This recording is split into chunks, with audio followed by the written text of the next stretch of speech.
Welcome बच्चों in this another lecture of cockroach.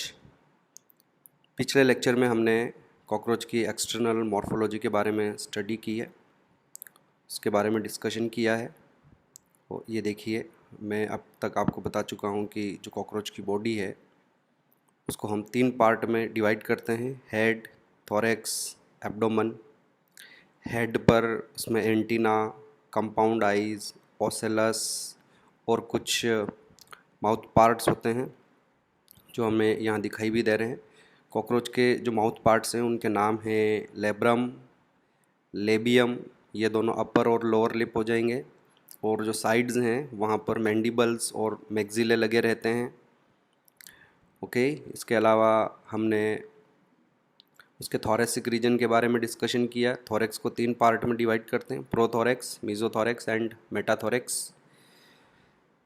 Thorax में 2 pairs of wings are present and 3 pairs of walking legs are present. Leg का हमने structure भी देखा। और एक बात मैंने आपको बार बार बताया कि इनकी जो लेग्स होती है, उनका जो पहला सेगमेंट है, पहला जो पोर्शन है, उसे हम कोक्सा कहते हैं और ये नाम हमें याद रखना है। मैंने आपको ये भी बताया। उसके बाद मैंने इनके एब्डोमेन के बारे में डिस्कशन किया और आपको बताया कि जो कॉकरोच है वो यूनिसेक्सुअल है, मेल और फीमेल दोनों सेपरेट हैं। और इनका जो एब्डोमिनल रीजन है उसमें आपको मेल और फीमेल में दोनों में डिफरेंसेस दिखाई देंगे। और थोड़ा सा मैं आपको एक बार रिवाइज़ करा दूं तो आपके लिए ठीक रहेगा बच्चों, कि जैसे ये मेल कॉकरोच है और इस मेल कॉकरोच में ये जो ऑरेंज एरिया हमको दिखाई दे रहा है, इस ऑरेंज एरिया को हम जेनाइटल चैम्बर के नाम से जानते हैं। This chamber is surrounded by 9th and 10th tergite dorsally, और वेंट्रल साइड में इसमें एक 9th वाली जो है स्टर्नाइट होगी।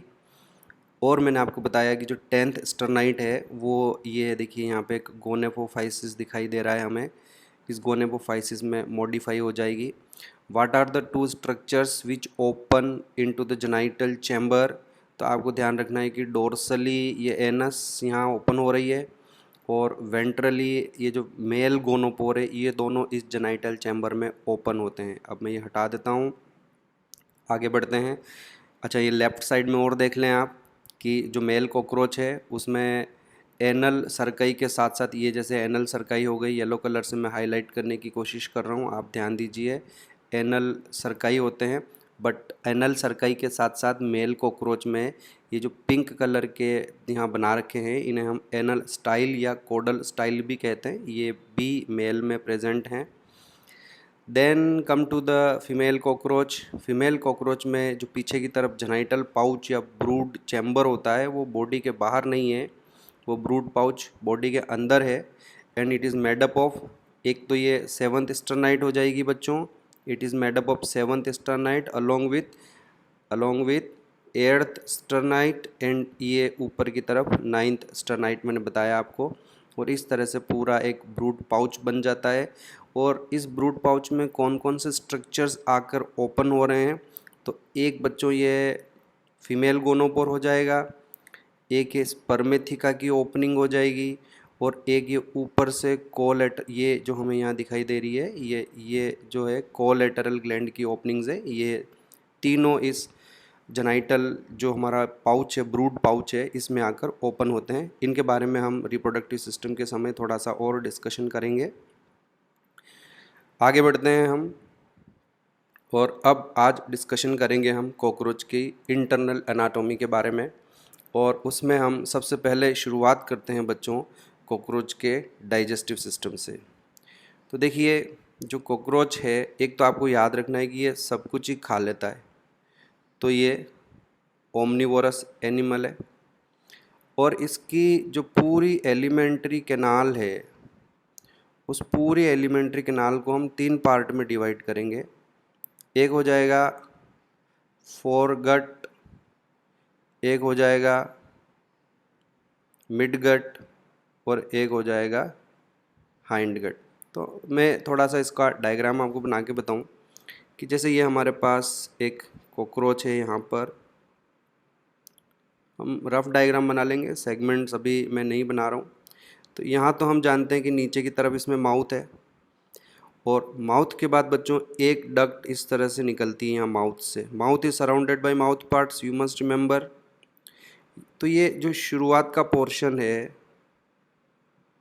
यहाँ तो हो जाएगा माउथ, माउथ के बाद फेरिंग्स है, और फेरिंग्स के बाद ये जो अब मैं बना रहा हूँ बच्चों, ये इसकी ईसोफेगस है।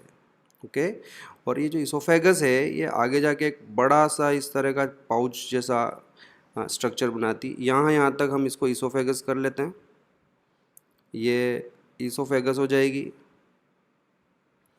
और ये वाला जो पूरा पोर्शन है, इस पोर्शन को हम क्रॉप कहेंगे। और जैसा कि आपको लग रहा है कि काफ़ी बड़ा स्ट्रक्चर है, तो कॉकरोच जब जल्दी जल्दी खाना खाएगा तो खाना खाने के बाद क्रॉप में उस फूड को स्टोर करेगा बच्चों।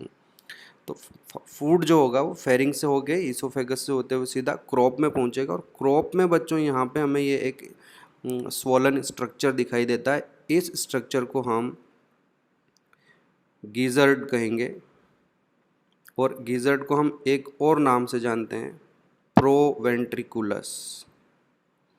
प्रोवेंट्रिकुलस बच्चों, इतना जो पोर्शन है जिसमें क्या क्या आ गया है, फेरिंग्स, ईसोफेगस, क्रॉप और गिजर्ड, जिसको मैंने ये पिंक कलर से ड्रॉ किया है, ये सारे के सारे फोरगट के पार्ट हैं।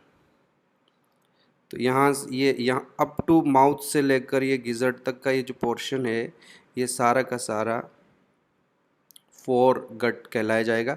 और मैं आपको बता दूं बच्चों कि फोरगट को हम स्टोमोडियम भी कहते हैं। फोरगट को हम स्टोमोडियम भी कहते हैं, है ना।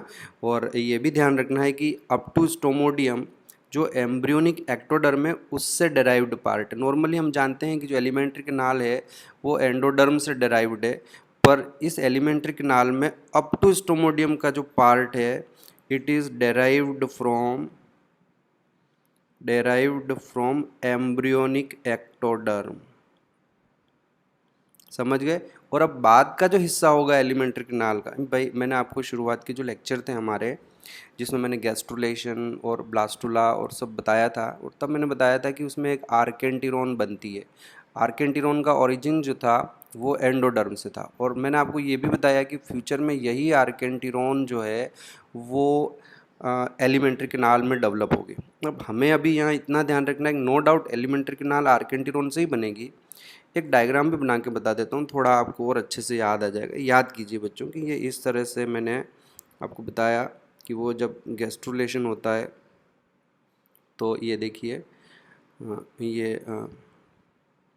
ये देखिए आप, ये एक इस तरह से मैंने डायग्राम बना दिया था। आर्केंटिरोन की 2 ओपनिंग होती है, एक तरफ ब्लास्टोपोर हो जाएगा, और क्योंकि कॉकरोच जो है वो प्रोटोस्टोमिया में आएगा तो माउथ यहाँ बनेगा, पीछे एक बाद में नई ओपनिंग बन जाती है, तो यहाँ से एनस है। व्हाट आई वांट टू से है कि ये जो ब्लू कलर वाला हिस्सा है आपका, ये पूरा का पूरा एंडोडर्म है, ठीक है। और इससे कॉकरोच में मिडगट बनेगी। लेकिन ये वाला जो पिंक कलर का पार्ट इतना आपका बच रहा है, जो माउथ तो यहाँ बनेगा, तो still we have that some pink colour part left. तो ये जो हमारा पोर्शन होगा इसको हम स्टोमोडियम कहते हैं। इसको हम स्टोमोडियम कहते हैं। आया आप लोगों को समझ में ये बात। और इस इतने से पिंक कलर के पार्ट से बाद में जाके कॉकरोच में इतने स्ट्रक्चर बन जाएंगे, फेरिंग्स बन जाएगी, क्रॉप बन जाएगा, ईसोफेगस बन जाएगा, इवन गिजर्ड तक का पार्ट जो है वो इससे बन जाएगा। आया समझ में। और then let's talk about midgut. तो अब ये जो है कॉकरोच की हम मिडगट की शुरुआत करते हैं। ये देखिए यहाँ से इसकी मिडगट शुरू हो जाएगी, ये इसकी मिडगट है। और मिडगट के बाद इसमें हाइंड गट भी इसकी शुरुआत हो जाएगी। तो ये देखिए इसकी हाइंड गट, थोड़ा सा जूम करके बना लेते हैं हम। तो हाइंड गट में वापस इसमें 3 पार्ट है, ये इस तरह से बना रहा हूँ मैं। और ये देखिए, तो ये जो ब्लू कलर का पोर्शन है पूरा हमारा, यहाँ से लेकर यहाँ तक, ये तो हो गई इसकी बच्चों मिडगट। और आपको ध्यान रखना है कि जो एम्ब्रियोनिक एंडोडर्म है, एम्ब्रियोनिक लाइफ में जो एंडोडर्म थी उससे फ्यूचर में ये मिडगट बनती है। और अब ये यहाँ से लेकर यहाँ तक का जो पोर्शन है इसको हम कहेंगे हाइंड गट। लेकिन क्लियर कर दें, इस हाइंड गट में वापस 3 पार्ट है बच्चों, तो मैं उन 3 पार्ट्स के नाम लिख देता हूँ। ये देखो इतना सा ये जो पोर्शन हमको दिखाई दे रहा है, इस पोर्शन को हम इलियम कहेंगे। उसके बाद यहाँ तक का जो पोर्शन है, यहाँ से लेके यहाँ तक का जो पोर्शन है इसको हम कोलोन कहेंगे, ये कोलोन हो जाएगा। और एंड में ये जो पोर्शन है इसको हम रेक्टम कहेंगे, रेक्टम। एंड देन फाइनली ये बाहर जो ओपनिंग होगी, इस ओपनिंग को तो हम एनस बोलते ही हैं। तो ये इलियम, कोलोन और रेक्टम जो है, all these are part of hind gut. Fore gut के भी कुछ पार्ट्स हैं, हाइंड गट के भी कुछ पार्ट्स हैं, और मिड गट जो है उसमें कोई पार्ट नहीं है। मिड गट सिंपली एक लंबी सी ट्यूब है। आया समझ में आप लोगों को बच्चों? एक चीज़ क्लियर कर देता हूँ कि जो हाइंड गट होगी इसको हम प्रोक्टोडियम कहेंगे, प्रोक्टोडियम। तो जैसे यहाँ अभी हम देख लेते हैं, अगेन पीछे वाले पार्ट पे आ जाओ। तो आप ये इतना सा जो पिंक कलर का पार्ट देख रहे हो, ये अगेन एक्टोडर्म से बना हुआ है। तो यहाँ पर तो बन जाएगी हमारी एनस, लेकिन ये जो पिंक कलर का इतना इतना जो पोर्शन है, इस पोर्शन से फ्यूचर में जाके हमारे ये सारे स्ट्रक्चर बनेंगे, इलियम, कोलोन और रेक्टम। तो रिमेंबर वन थिंग कि जो हमारी एम्ब्रियोनिक एक्टोडर्म है उससे ये प्रोक्टोडियम बनेगा। तो ये एक अच्छा क्वेश्चन बनता है हमेशा के लिए, फ्यूचर में भी आप ध्यान रखना। सिर्फ कॉकरोच में ही ऐसा नहीं होता है, ऑलमोस्ट सभी एनिमल्स में, ह्यूमन में भी ऐसा होगा। मैं आपको समझाऊंगा बाद में, जब ह्यूमन की एनाटॉमी के बारे में डिस्कशन करेंगे, हम डाइजेस्टिव सिस्टम पढ़ाऊंगा। आपको ध्यान रखना है कि एलिमेंट्री कैनाल का जो फोरगट वाला पार्ट है वो एम्ब्रियोनिक एक्टोडर्म से डेराइव्ड है, और उस पार्ट को स्टोमोडियम कहते हैं। एलिमेंट्री कैनाल का जो लास्ट पार्ट है उसको हम प्रोक्टोडियम कहते हैं। हाइंड गट तो खैर कहते ही हैं, उसको हम प्रोक्टोडियम कहते हैं, और वो भी एम्ब्रियोनिक एक्टोडर्म है।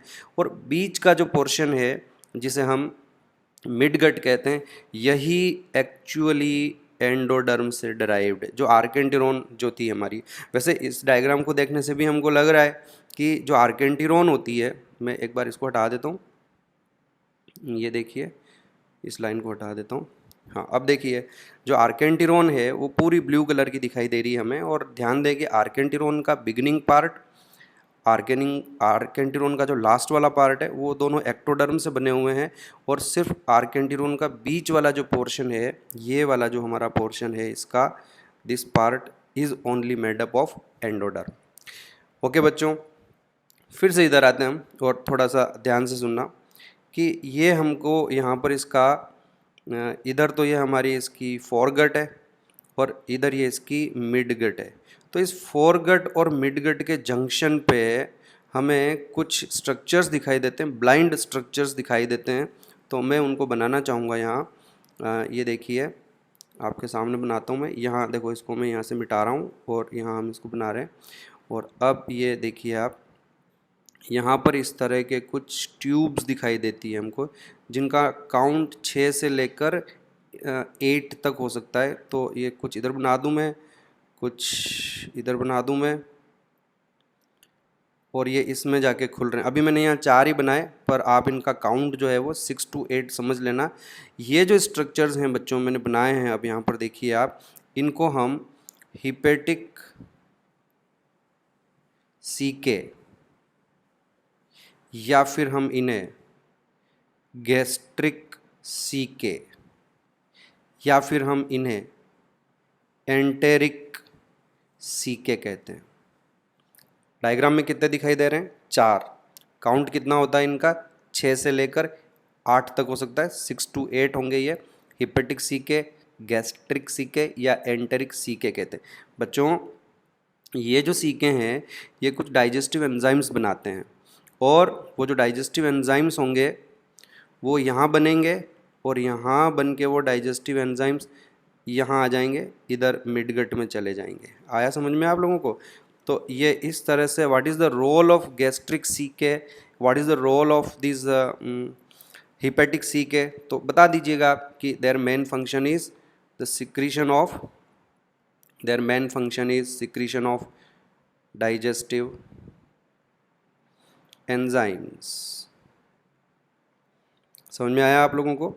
इसके अलावा एक बड़ी इंटरेस्टिंग पॉइंट मैं आपको यहाँ बताना चाहूँगा, और वो है गिजर्ड के बारे में। ये यहाँ देखिए गिजर्ड है ना, जिसको हमने और क्या नाम दिया, प्रोवेंट्रिकुलस नाम भी दिया। तो बच्चों what I want to say कि ये जो गिजर्ड है ना, इस गिजर्ड में यहाँ अंदर की तरफ काइटिन के बने हुए 6 टीथ होते हैं, है ना। और यहाँ बाहर की तरफ यहाँ तो सर्कुलर मसल्स होंगे, इधर सर्कुलर मसल्स होंगे, और फिर ये यहाँ पे इसके काइटिन के बने। लेट्स डू वन थिंग कि हम इसका यहाँ से क्रॉस सेक्शन काटेंगे, और अगर हम इसका क्रॉस सेक्शन काटते हैं तो देखो मेरे पास ये डायग्राम है, ये देखिए आप, ये मैंने क्या किया है कि जैसे ये गिजर्ड है ना, और इधर ये हिपेटिक सीके हैं ये, और ये मिडगट शुरू हो जाएगी फिर। तो यहाँ से मैंने इसका क्रॉस सेक्शन काट लिया है, और हमारा जो व्यू होगा वो यहाँ से हो जाएगा, करेक्ट। तो अगर हम गिजर्ड को अंदर से देखें तो उसमें बाहर की तरफ तो ये एक बड़ी सी थिक लेयर सर्कुलर मसल्स की दिखाई देती है हमें, सर्कुलर मसल्स की एक थिक लेयर दिखाई देती है। और अंदर की तरफ आप देखिए कि ये जो पार्ट है पूरा का पूरा, ये काइटिन के बने हुए, 1, ये सेकंड, उसके बाद ये हमारे पास 3rd, और फिर ये 4th, और इस तरह से ये यहाँ पे 5th, और ये 6th। तो ये आपको ध्यान रखना है कि देयर आर टोटल, ये जो ब्लू कलर दिखाई दे रहा है आपको, ये ब्लू कलर तो काइटिन है, ये जो थिक लेयर काइटिन की दिखाई दे रही है ना, ये सारा का सारा काइटिन है, करेक्ट। और इन काइटिन के बने हुए 6 हमको यहाँ पर टीथ दिखाई दे रहे हैं। क्लियर कर लें, अगर आपको समझ में नहीं आ रहा हो तो मैं बता देता हूँ एक बार और। ये रेड कलर से हाईलाइट, ये पूरा एक टीथ है, 1 2 3 4 5 और 6 टीथ हैं यहाँ पर, है ना। ये क्वेश्चन आया हुआ है कि how many teeth are present in gizzard, तो आपको ध्यान रखना है कि उसमें टोटल 6 इस तरह के टीथ होते हैं, काइटिन के बने होते हैं। और मेन फंक्शन इन टीथ का क्या रहेगा, मेन फंक्शन इनका यही रहेगा बच्चों कि जैसे ही फूड क्रॉप से, है ना, ये मेरे पास एक डायग्राम है कि जैसे ही फूड क्रॉप से गिजर्ड में जाएगा, तो गिजर्ड में पहुंचने के बाद ये जो काइटिन के टीथ हैं ये उस फूड की ग्राइंडिंग करेंगे, उसको अच्छे से बारीक जो है पाउडर में कन्वर्ट कर देंगे, ताकि फिर वो जो छोटे छोटे पाउडर हैं, जो पार्टिकल्स हैं, वो आगे कहाँ पहुँचेंगे, वो फिर मिड गट में एंटर करेंगे। और जहाँ डाइजेस्टिव एंजाइम्स आ रहे हैं, डाइजेस्टिव एंजाइम्स का सोर्स बेटा 2 है, ध्यान रखना। एक तो ये हिपेटिक सीके जो हैं, गैस्ट्रिक सीके, यहाँ से भी डाइजेस्टिव एंजाइम्स आते हैं, प्लस ये जो हमारी मिड गट है ये भी डाइजेस्टिव एंजाइम्स का सिक्रीशन करेगी। तो डाइजेशन यही होगा। किस तरह का डाइजेशन है बच्चों, इंट्रा सेलुलर की extracellular, then the answer is कि एक्स्ट्रा सेलुलर डाइजेशन होगा। यहाँ डाइजेशन इज एलिमेंट्री कैनाल में होगा, करेक्ट बच्चों। तो इस तरह से आपको ये गैस्ट्रिक सीके या हिपेटिक सीके, और एक उससे जुड़ा हुआ हमारा गिजर्ड है। गिजर्ड में why there is a need of circular muscles, thick muscles की लेयर क्यों है, क्योंकि उन मसल्स में कॉन्ट्रैक्शंस होंगे, पावरफुल कॉन्ट्रैक्शंस होंगे, और उन पावरफुल कॉन्ट्रैक्शन से वो जो फूड है वो अच्छे से ग्राइंड हो जाएगा, छोटे छोटे पार्टिकल्स में टूट जाएगा। किसकी हेल्प से, काइटिनस टीथ की हेल्प से। And how many such teeth are there, तो हमारे पास ऐसे 6 वहाँ पर टीथ होंगे। गुड। एक क्वेश्चन आपसे ये भी पूछा जाएगा कि where do you find the gastric caeca, तो उसका आंसर क्या दोगे, at the junction of foregut and midgut, है ना। यहाँ देखिए आप कि ये जो पिंक कलर का है ये फोरगट है, और पीछे जो ब्लू कलर का है ये हाइंडगट है। तो फोरगट और मिडगट है, तो फोरगट और मिडगट के जंक्शन पर हमें ये हिपेटिक सीके दिखाई देते हैं, 6 to 8 इन नंबर। फिर हम थोड़ा पीछे की तरफ जाएं बच्चों, और पीछे की तरफ जाने पर अब आप यहाँ देखिए, ये जो ब्लू कलर का पार्ट है हमारा, ये ब्लू कलर का पार्ट तो हो गया मिडगट, और ये जो ऑरेंज कलर का पार्ट है ये हो गया इसका hindgut. But I want to say कि इस पोर्शन में अगर आप देखते हैं इस पोर्शन में मिड गट और हाइंड गट के जंक्शन पर अगर आप देखते हैं तो यू विल फाइंड कि यहाँ पे कुछ बहुत ही बारीक जो हैं आपको कुछ हेयर लाइक स्ट्रक्चर्स दिखाई देंगे मिड गट और हाइंड गट के जंक्शन पे, और बिल्कुल वैसे ही हैं जैसे हिपेटिक सीके थे, लेकिन हिपेटिक सीके थिक होते हैं और उनका काउंट जो है वो 6 to 8 ही है।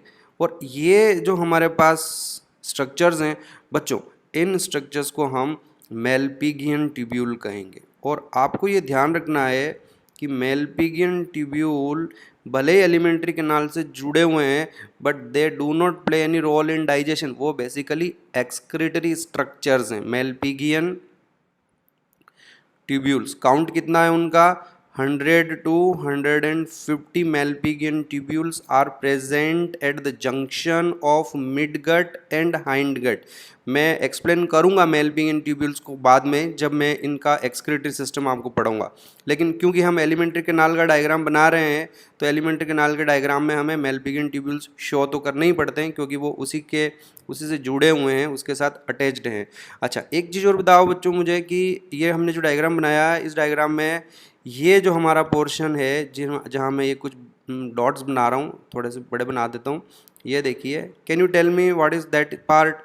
तो ये आपको बड़े अच्छे से ध्यान रखना है कि कॉकरोच में open type of blood vascular system होता है और अंदर एक बहुत बड़ी कैविटी होती है, और उस बहुत बड़ी कैविटी को हम इसके जितने भी ऑर्गन्स हैं वो सारे ऑर्गन्स उस कैविटी में ही होते हैं बच्चों, और इस बड़ी सी कैविटी को हम हीमोसील कहते हैं। तो ये जो पूरी एक बड़ी सी कैविटी दिखाई दे रही है हमको, वो हीमोसील है, और इसमें एक लिक्विड भरा रहता है इनका ब्लड। उस ब्लड को हम ब्लड कह सकते हैं, लेकिन हम ब्लड नहीं कह के उसके लिए प्रेफरेंशियली हम उसको हीमोलिम्फ कहेंगे।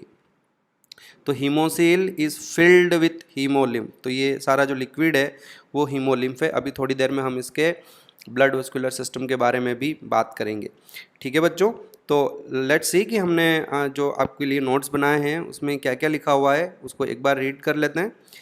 डाइजेस्टिव सिस्टम, इसकी जो एलिमेंट्री कैनाल है it is divided into 3 parts, foregut, midgut and hindgut. तो बच्चों बताओ, फोरगट को हमने क्या कहा? फोरगट को हम स्टोमोडियम भी कह रहे हैं, और मिडगट को हम मिजेंटिरोन कह रहे हैं, और हाइंडगट को हम प्रोक्टोडियम कह रहे हैं। फिर आ गया बेटा इसका फोरगट। फोरगट में कौन कौन से पार्ट्स हैं? फोरगट में माउथ है, माउथ के बाद एक छोटी सी शॉर्ट ट्यूबुलर फेरिंग्स है, फेरिंग्स के बाद एक नैरो ट्यूबुलर इसोफेगस है, और इसोफेगस के बाद क्रॉप है। क्रॉप का फंक्शन आपको याद रखना है, storage of food. Then come to the gizzard. Gizzard को हमने प्रोवेंट्रिकुलस भी कहा है। इसमें दो चीज़ें होती है, thick circular muscles and thick cuticle forming 6 chitinous teeth for grinding of food. Then come to the midgut. Midgut में हमने यहाँ कुछ लिखा नहीं है, but let me tell you बच्चों कि जो मिडगट है it is the main site of digestion, correct. Then we come to the hindgut. Hindgut में भी अलग अलग पार्ट्स हैं, एक इलियम है, एक कोलोन है, रेक्टम है। तो इलियम और कोलोन जो होगा यहाँ पर मेनली फूड का एब्जॉर्प्शन होगा। रेक्टम में अनडाइजेस्टेड फूड स्टोर हो जाएगा, अनडाइजेस्टेड फूड स्टोर हो जाएगा, और एनस से वो अनडाइजेस्टेड फूड बाहर निकल जाएगा। तो इस तरह से हमारे पास देखिए यहाँ पर ये एक बुक वाला डायग्राम भी है, इसको भी हम देख लें कि ये आगे आगे देखो आप, फेरिंग्स दिखाई दे रही है हमें, this part is pharynx.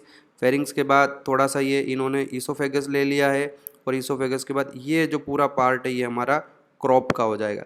Crop के बाद ये देखिए यहाँ पर हमारे पास गिजर्ड है, और गिजर्ड के बाद यहाँ से ये हमारी मिजेंटिरोन मिडगट शुरू हो गई है, और ये फोरगट और मिडगट का जो हमारे पास जंक्शन है उसमें आपको यहाँ पर देखो ये 1 2 3 4 5 6 7 8 जो है इसमें हिपेटिक सी के बना रखे हैं। उसके बाद आप देखिए ये मिडगट ख़त्म होती है और यहाँ से ये हाइंडगट शुरू हो रही है। तो इस जगह पर ये आपको मेलपिगियन ट्यूब्यूल्स भी दिखाई दे रहे हैं बच्चों, और इसमें भी आपको ध्यान रखना है मेलपिगियन ट्यूब्यूल्स के ठीक बाद में ये जो पोर्शन है ये इलियम हो जाएगा, और इलियम के बाद ये पूरा का पूरा पोर्शन कोलोन हो जाएगा, और एंड में हमारे पास ये जो लास्ट वाला पोर्शन है, जैसा कि ये लिखा हुआ है यहाँ पर, ये रेक्टम हो जाएगा and it open outside through, यहाँ पर एक ओपनिंग हो जाएगी, उस ओपनिंग को हम एनस कहेंगे। Apart from all this structure, मैं आपको बताना चाहूँगा कि इसकी एलिमेंट्री कैनाल से रिलेटेड इसमें एक पेयर सलाइवरी ग्लैंड्स के भी हैं। तो ये देखो इन्होंने बाहर निकाल दिए यहाँ पर ये सलाइवरी ग्लैंड्स, और हर सलाइवरी ग्लैंड के साथ एसोसिएटेड एक रिजर्वॉयर होता है। ये रिजर्वॉयर है, इसमें सलाइवा को वो स्टोर करके रखते हैं, और बाद में जब फूड की बाइटिंग करेंगे, चूइंग करेंगे, कॉकरोच के जो माउथ पार्ट्स हैं, अच्छा एक बड़ा इंटरेस्ट, हम उसको डिस्कस नहीं किया हमने पहले, कॉकरोच के माउथ पार्ट्स तो मैंने आपको डेफिनेटली बताए थे। ये देखिए हमारे पास कॉकरोच के माउथ पार्ट्स हैं, और एक चीज़ माउथ पार्ट से रिलेटेड आप लिख लीजिए, मैं यहाँ लिख देता हूँ बच्चों। माउथ पार्ट्स जो होते हैं कॉकरोच के, ये तो इम्पोर्टेंट क्वेश्चन है। The cockroach has got biting and chewing type of mouth parts. Insects जो होते हैं उनमें अलग अलग तरह के माउथ पार्ट्स होते हैं, तो कॉकरोच के माउथ पार्ट्स कैसे हैं, तो फिर आपको बताना है कि the cockroach has got biting and chewing type of mouth parts. तो ये इसके माउथ पार्ट्स की हेल्प से फूड को बाइट करता है, उसको चबाता है, च्यूइंग करता है, ग्राइंडिंग करता है। मैंडिबल्स जो हैं वो उस तरह से उसकी ग्राइंडिंग में हेल्प करते हैं। और यहाँ पर देखिएगा हाइपोफेरिंग्स बताया मैंने, और हाइपोफेरिंग्स के पास में मैंने आपको बताया था कि near the hypopharynx opening of salivary gland is present, correct.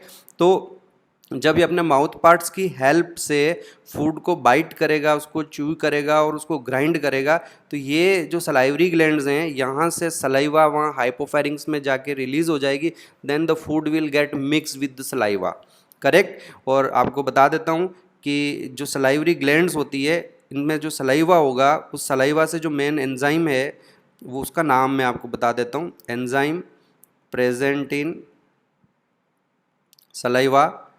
तो वो आपको ध्यान रखना है जाइमेज,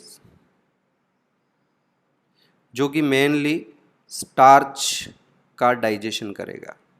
तो फूड में अगर स्टार्च है तो उसके डाइजेशन के लिए कॉकरोच की सलाइवा में जाइमेज एंजाइम प्रेजेंट रहता है, करेक्ट बच्चों। और इस तरह से ये इसका डाइजेस्टिव सिस्टम कंप्लीट होता है। ध्यान रखना, ये यहाँ पे नीचे की तरफ मेल्पिगियन ट्यूब्यूल्स बना दिए मैंने, जो कि एलिमेंट्री कैनाल से अटैच्ड हैं, but they do not play any role in digestion, their main function is excretion. तो हम मेल्पिगियन ट्यूब्यूल्स को अभी थोड़ी देर बाद, जो हमारा नेक्स्ट सेक्शन होगा एक्सक्रीटरी सिस्टम का, उसमें हम डिस्कस करेंगे। और बच्चों बताओ, ये एक बड़ी सी यहाँ पे हमें इस तरह से कैविटी जो दिखाई दे रही है, ये पूरी जो कैविटी दिखाई दे रही है, चल नहीं रहा है, कोई दूसरा कलर ले लेते हैं, चलो ये लेते हैं। ये जो पूरी हमको यहाँ कैविटी ग्रीन कलर की डार्क, आपको देखो बच्चों, ये जो कैविटी दिखाई दे रही है जिसमें इसकी एलिमेंट्री कैनाल है, क्या नाम बताया मैंने इस कैविटी का? इस कैविटी को हम हीमोसील या हीमोलिम्फ कहते हैं। उसमें हीमोलिम्फ भरा हुआ है, लिक्विड को हीमोलिम्फ कहेंगे, और जो कैविटी होगी उस कैविटी को हम हीमोसील कहते हैं। ओके बच्चों, आगे बढ़ते हैं। अब हम डाइजेस्टिव सिस्टम के बाद let's discuss the blood vascular system. जैसा कि मैंने आपको पहले बताया है कि आर्थ्रोपोडा में open type of blood vascular system है, और open type of blood vascular system में क्या क्या कैरेक्टरिस्टिक फीचर हैं, क्लोज्ड ब्लड वेस्कुलर सिस्टम और ओपन ब्लड वेस्कुलर सिस्टम में क्या क्या डिफरेंसेस होते हैं, ये अगर आप मेरा एनिलिडा वाला लेक्चर देखेंगे तो वहाँ सारा उसमें मैंने एक्सप्लेन कर दिया है, डिफरेंसेस भी मैंने पहले आपको बता दिया थे। तो let's come to the diagram directly, और इस पर ध्यान दीजिए यहाँ। तो ये देखिए बच्चों, हमारे पास इसके ब्लड वेस्कुलर सिस्टम का एक डायग्राम है, आप ध्यान से इसको समझ लीजिए। इसमें हमें ध्यान रखना है कि एक इसमें लॉन्ग ट्यूबुलर मस्क्यूलर हार्ट है, ये देखिए। तो ये यहाँ से लेके यहाँ तक ये पूरा हार्ट है, okay. If you are not sure तो मैं ये देखो येलो कलर से एक हाईलाइट करके बता रहा हूँ कि यहाँ से लेकर यहाँ तक का ये जो पूरा स्ट्रक्चर है, ये छोटे छोटे हार्ट जैसे स्ट्रक्चर ही बनाए हैं मैंने, और ये दिखते भी ऐसे ही हैं। आपने सोचा होगा कि सर ने हार्ट बना लिया इसके, हाँ, लेकिन ये ऐसे ही दिखाई देते हैं हमें एक्चुअली। तो ये इसका पूरा का पूरा हार्ट है।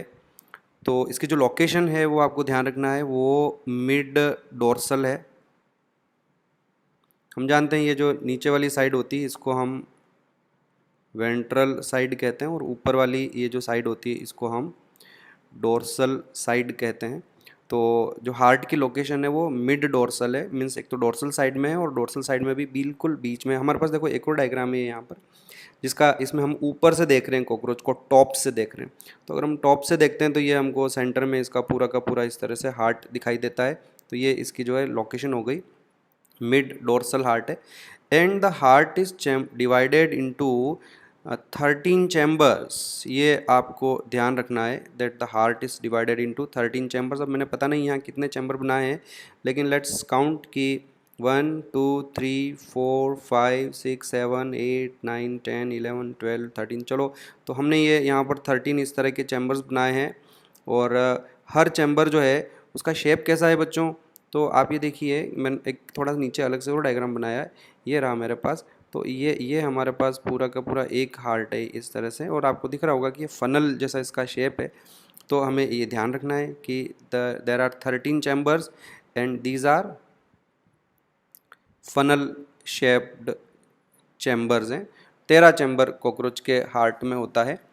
और अगर आप ध्यान से देखो तो हर एक के साइड में, ये देखो यहाँ यहाँ मैं बना रहा हूँ, ये देखो यहाँ आपको एक ओपनिंग दिखाई दे रही। सब जगह बताइए मैंने ये ओपनिंग्स कुछ यहाँ आपको ये दिखाई दे रही है ना। इन ओपनिंग्स को हम ओस्टिया कहते हैं। ओस्टिया का मतलब ये ओपनिंग होता है। ओस्टिया वर्ड हमारे पहले भी आया है, पोरीफेरा में भी आया, जहाँ से पानी अंदर एंटर करता है, उन ओपनिंग्स को हमने ओस्टिया कहा था। यहाँ पे भी ये जो ओपनिंग्स है, इन ओपनिंग्स को हम ओस्टिया ही कहेंगे। और आगे अगर हम बढ़ते हैं तो 13 चैम्बर के बाद में ये एक जो पोर्शन है हमारा, एक ये लंबा सा ब्लड वेसल है।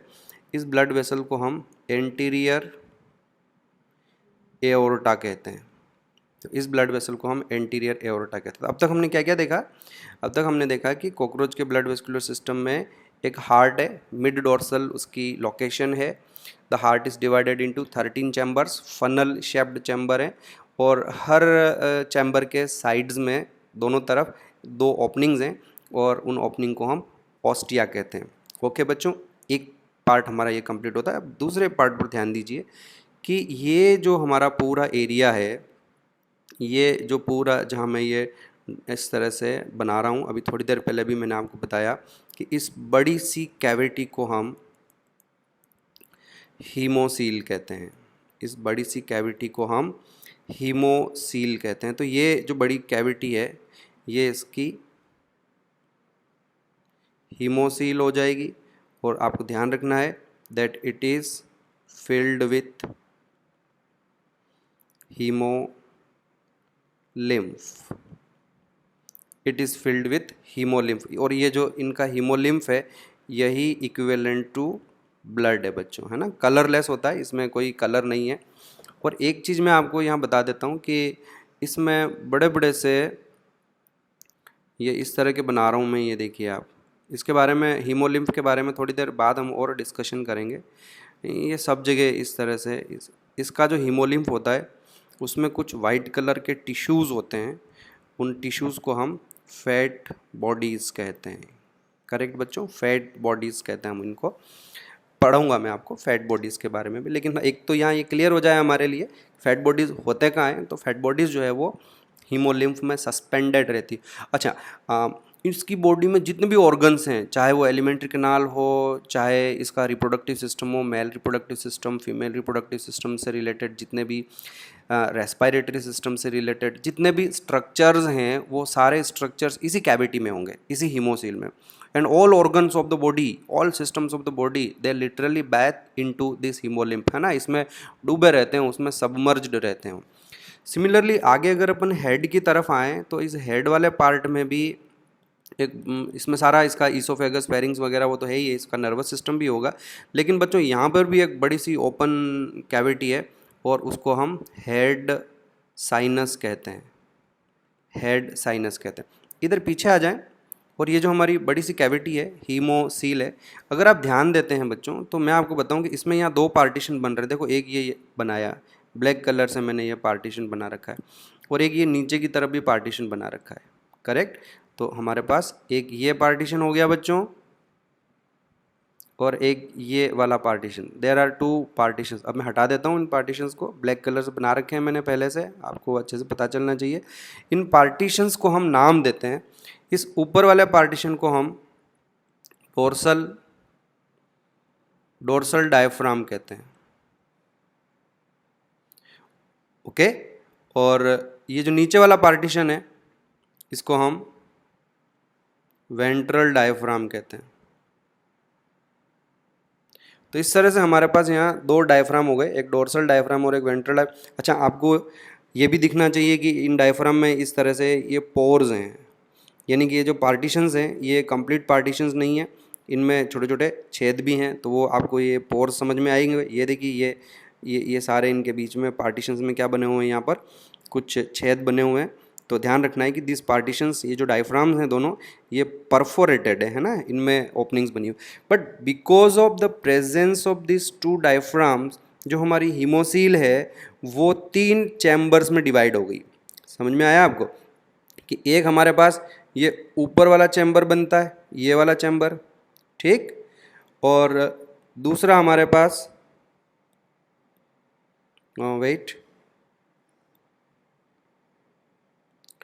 दूसरा हमारे पास ये वाला यहाँ, ओहो, एक और ये यहाँ बन जाता है, दूसरा साइनस बन जाता है, और एक तीसरा साइनस यहाँ नीचे की तरफ बन जाता है। तो because of this two partitions, I repeat, because of this two partitions, two diaphragm, the haemocoel is divided into 3 sinuses. और इसमें जो ये ऊपर वाला साइनस होगा, जिसमें हार्ट है हमारा, तो इसे हम पेरिकार्डियल साइनस कहते हैं, पेरिकार्डियल साइनस कहते हैं। ये जो बीच वाला है ये वाला, इसे हम पेरी विसरल साइनस कहते हैं, क्योंकि सारे ऑर्गन्स जितने भी होंगे, विसरल ऑर्गन्स, इंटरनल ऑर्गन्स जितने भी हैं वो सारे यहीं होंगे।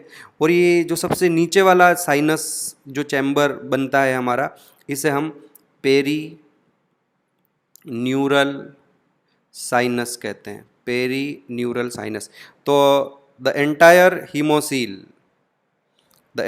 हीमोसील जो हमारी कैविटी है is divided into 3 main sinuses. Pericardial sinus जिसमें हार्ट है, तो इसलिए हम उसको पेरिकार्डियल साइनस कहते हैं। बीच वाला पेरी विसरल साइनस है, उसमें सारे विसरल ऑर्गन्स होंगे। और पेरी न्यूरल साइनस, इसकी जो नर्व कॉर्ड होगी वो यहाँ वेंट्रल साइड में होगी। आपको याद होगा ना, मैंने बताया आपको कि जितने भी इन्वर्टिब्रेट्स होते हैं उनकी जो नर्व कॉर्ड है, उनका जो नर्वस सिस्टम है वो वेंट्रल साइड में होता है। तो यहीं इस लोकेशन पर, इस जगह पर उनकी नर्व कॉर्ड होगी। मैं थोड़ी देर बाद इनका नर्वस सिस्टम पढ़ाऊँगा आप लोगों को। तो क्योंकि नर्व कॉर्ड यहाँ वेंट्रल साइड में है, इसलिए हमने इस नीचे वाले साइनस को नाम दिया पेरी न्यूरल साइनस। ओके बच्चों, तो इस तरह से। और हेड वाले रीजन में हमने पहले ही देख लिया कि वहाँ पर ऑलरेडी एक साइनस है। तो इस तरह से टोटल 4 साइनस हो गए, pericardial sinus, perivisceral sinus, perineural sinus और एक हेड साइनस हो गया। अब मैं आपको समझाता हूँ कि इसमें हीमोलिम्फ का सर्कुलेशन कैसे होता है। तो सर्कुलेशन में जो मोस्ट इम्पोर्टेंट है वो है, ये आपको इस डायग्राम में देखिए, ये यहाँ पे मैं कुछ जो है मसल्स बना रहा हूँ, बना के आ रहा हूँ, ये बने हुए हैं, ये देखिए, ये इनको एलरी मसल्स कहते हैं, हम एलरी मसल्स कहते हैं, है ना। और ये बीच में तो हमारा हार्ट हो ही गया, तो बीच में तो हार्ट है, और ये एलरी मसल्स क्या है बच्चों, इधर देखिए आप, ये नीचे मेरे पास राइट साइड में डायग्राम हो रहे हैं, ये बी वाला जो डायग्राम है इस पर ध्यान दीजिए। ये हमारा हार्ट हो गया और ये हमारे एलरी मसल्स। आया हुआ क्वेश्चन है एलरी मसल्स पे। एक तो क्वेश्चन ये आया कि कितने पेयर्स होते हैं, तो ध्यान रखना हार्ट में 13 चैम्बर है, लेकिन एलरी मसल्स जो होते हैं उनकी संख्या 12 पेयर्स ही हैं। और इस डायग्राम में आप गिन सकते हो 1 2 3 4 5 6 7 8 9 10 11 और 12 पेयर्स जो हैं हमारे पास एलरी मसल्स के हैं। तो ये आपको एक ध्यान रखना है। और ये एलरी मसल्स कहाँ कहाँ अटैच्ड रहते हैं, तो उस पे भी ध्यान दीजिए कि देखो बच्चों, ये तो ऊपर वाली टरगाइट हो गई कॉकरोच की, है ना, इस डायग्राम में देखो ये तो टरगाइट हो गई, तो एक तरफ तो ये टरगाइट से जुड़े रहते हैं। दूसरा ये देखो, ये नीचे मैंने डायफ्राम बनाया आपको, कौन सा वाला डायफ्राम है, इस डायग्राम में आ जाओ, ये वाला डायफ्राम है ये, है ना। तो एक तरफ वो ऊपर की तरफ टरगाइट, ये डायग्राम यहाँ से लिया है, देखो ये ऐसे होते हैं एलरी मसल्स, यहाँ बना देता हूँ मैं तो आपको थोड़ा क्लियर हो जाएगा, समझ में आया। तो जो एलरी मसल्स हैं वो ऊपर की तरफ टरगाइट से जुड़े रहते हैं और नीचे की तरफ ये डोर्सल डायफ्राम से जुड़े रहते हैं, करेक्ट। और पॉइंट यह है बच्चों कि जब इन मसल्स में कॉन्ट्रैक्शन होता है तो जो हमारा पेरिकार्डियल साइनस है, ये वाला जो साइनस है, इसका वॉल्यूम इंक्रीज होता है। इन मसल्स का अरेंजमेंट ऐसा, इस डायग्राम से आपको लगेगा कि सर इनके कॉन्ट्रैक्शन से तो पेरिकार्डियल साइनस का वॉल्यूम कम होना चाहिए, पर एक्चुअली ऐसा नहीं होता है। होता यह है कि when ever this एलरी muscles will contract, the volume of pericardial sinus, ये वाला जो हमारा साइनस है, इसका वॉल्यूम इधर और इधर ऐसे इंक्रीज हो जाएगा, समझ में आया बात। अब अगर इसका वॉल्यूम इंक्रीज होगा तो यहाँ पर स्पेस अवेलेबल हो जाएगा, और जैसे ही यहाँ पर स्पेस अवेलेबल होगा, जो नीचे वाला पेरीविसरल साइनस है उससे हीमोलिम्फ अंदर एंटर करेगा। यहाँ पे आया समझ में।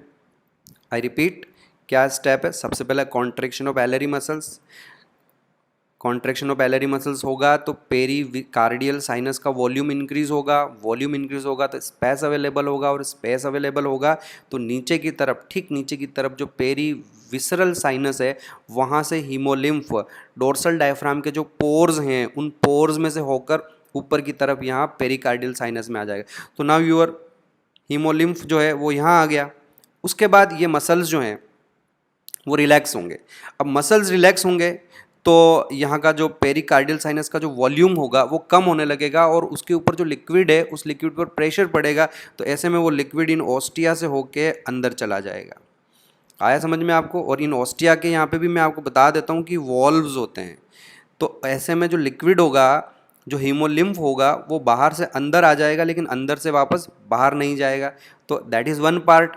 एक पार्ट समझा दिया मैंने आपको कि जो हमारा ब्लड है, जो हमारा हीमोलिम्फ है, वो इस हार्ट में एंटर कैसे हुआ। Once it that liquid enter into the heart, उसके बाद ये जो हमारे हार्ट की वॉल है, ये तो कॉन्ट्रैक्टाइल है ही है बेटा, इसमें भी मसल्स होते हैं। तो अब इसमें इस तरह से नीचे की तरफ कॉन्ट्रैक्शंस होंगे, और इसमें जब इस तरह से कॉन्ट्रैक्शन होंगे तो अंदर का जो लिक्विड होगा वो आगे फ्लो करेगा। तो हार्ट में एक बार फ्लूइड एंटर कर जाता है तो फिर उस फ्लूइड का जो फर्दर मूवमेंट होगा, एंटीरियर आगे की तरफ जो मूवमेंट होगा, that will be due to the contraction of the muscles present in the wall of the heart. आया समझ में आपको। और यहाँ पे भी एक चीज़ और क्लियर करें हम कि इस जगह पर भी कुछ वॉल्व्स लगे रहते हैं, यहाँ पर भी कुछ वॉल्व्स होते हैं। तो इन वॉल्व्स की वजह से ब्लड जो है सिर्फ इस डायरेक्शन में जाएगा, उसका बैक फ्लो नहीं हो सकता।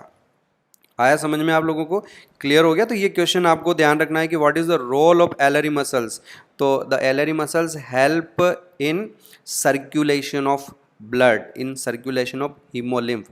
तो अकेले हार्ट के बस की बात नहीं है।